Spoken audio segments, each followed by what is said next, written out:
So I had left the yogurt, 4 pints of yogurt. I had put it last night in a towel like so, as you can see, and some muslin. So we're just going to remove the muslin where the curd cheese has happened.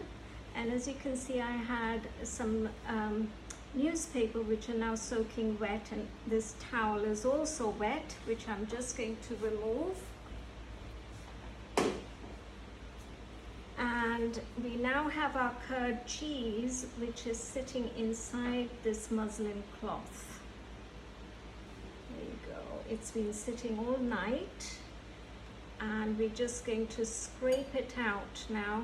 This is what's known as curd cheese.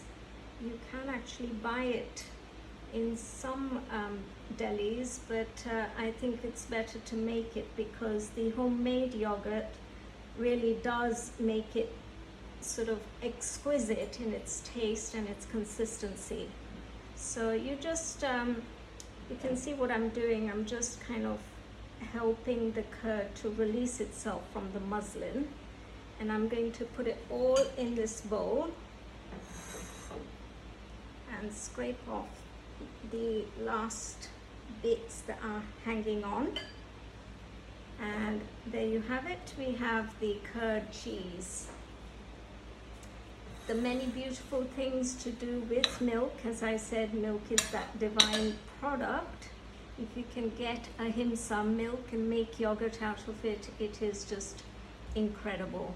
So now I'm going to use some caster sugar, and I'm going to add about half the quantity of the curd cheese as caster sugar. We've also got the cardamom that we grounded, black cardamom seeds, which are grounded, and I'm going to add about a teaspoon.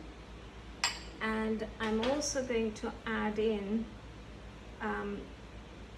few strands, maybe a quarter of a teaspoon of this wonderful saffron from Iran, which I bought on a trip to India, a future group shop which was selling it, and it just has the most exquisite taste.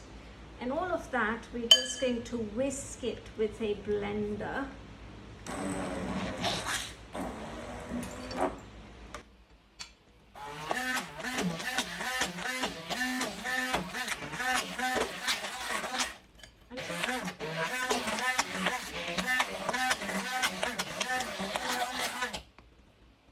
Becomes creamy, and it should be not lumpy at all.